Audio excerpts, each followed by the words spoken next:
तिम्रो गाउँबाट तिमीलाई चिठी, तिमीलाई नभेटी नदेखी यो कस्तो अचम्मको अजम्बरी प्रेम बस्यो तिमीसँग।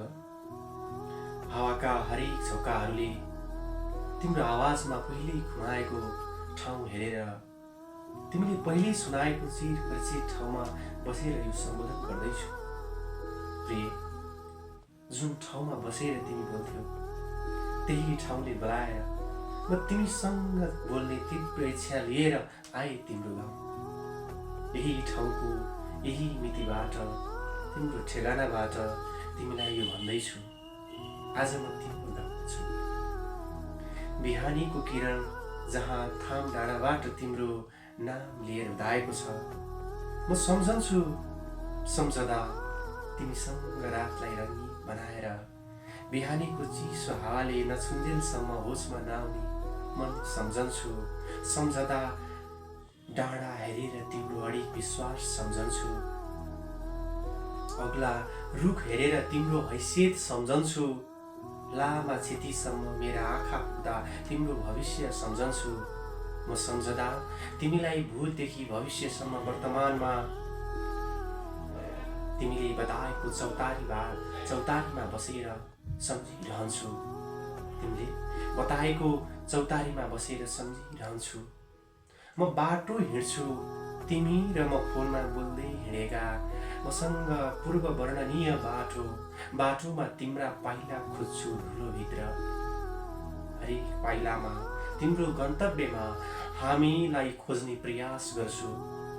हेर त, तिमी नहुँदा पनि तिमीलाई पछ्याउँदै म तिम्रो गाउँको बाटो तिमी भएर हिँडिरहेको छु। तिमी नभएको तिम्रो गाउँ कोही नभएको सहर जस्तै शून्य छ तिम्रो उपस्थिति बिना। शून्य त्यो मलाई बोलाइरहेको पहाड, बरको छेउमा पिपल नभएको आभास। एक्लै टोलाएर बस्दा तिमीले बोलाएको जस्तो लाग्छ। स्कुलबाट फर्किरहेका केटीहरूको हाँसोमा तिम्रो अमूर्त रूपको मूर्त ताजुकी सम्झना। हेर त, तिमी नभएको गाउँमा आएर हरेक चिजमा तिमी खोज्दैछु, जहाँ तिमीले छोएको हरेक चिज छुन्छु। तर पनि मैले तिमीलाई अझै छुन पाएको छैन। थाहा छ, हामी रातभर कुरा गर्थ्यौँ। निन्द्राले अर्धनिन्द्रित भएर बिहानीको सुनौलो किरण भेटेर बिलाउँथ्यौ। म निदाउँदिन थिएँ, तिमी भन्थ्यौ अब 5 मिनट मात्र बोल्ने। ती 5 मिनटहरू घण्टा भएको थाहा नपाउँदै रात कट्थ्यो। रात अनिदो आँखासँगै तिम्रो तस्बिर अँगालेर बस्थे। सम्झनामा सबै सत्य भएर आउँदैछ। म तिम्रो गाउँमा छु, तिमी नभएको तर तिमीले भरिएको गाउँ। यहाँका उकालो बाटाहरू हिँड्दा अझै तारेभिरका ती उकाला बाटाहरू तिमीसँग बोल्दै पत्तै नपाई चढेको सम्झन्छु। यी फुलहरू हेर्दा तिमीलाई टाढाबाट सम्झदा सम्झेको सुगन्ध सम्झन्छु। म सम्झन्छु सम्झदा आज पनि बन्द आँखाले तिमीलाई हेरेर म तिमीभित्र हराउँछु।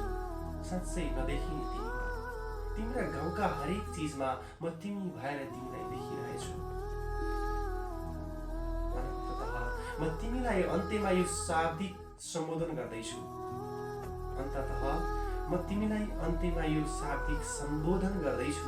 सम्बोधन तिम्रो गाउँलाई स्वर्ग, सम्बोधन तिम्रो ठाउँका मान्छेहरूलाई देवता, सम्बोधन तिम्रा सखीहरूलाई अप्सरा, सम्बोधन तिम्रा गाउँका हरेक खोलाहरू, यमुना, तिमी बसेका हरेक चोक गल्ली, अमरावती। र सम्बोधनको अन्त्यमा तिमी सबैको समानार्थ समस्त मेनका, तिमी सहस्र सुन्दरी यो गाउँकी। आभास गर्दैछु यो सब तिमी भएर बगिरहेको छ, तिमी नै भएर बनिरहेको छ। लाग्छ सबै झलमल्ल तिम्रो अनुहार जस्तै, लाग्छ सबै झलमल्ल तिम्रो अनुहार जस्तै, त्यस्तै तिमी जस्तै। तिम्रो गाउँबाट यो सम्बन्धित मान्छेको सम्मानार्थ चिठी। मेरी प्रेयसी, तिम्रो गाउँबाट तिमी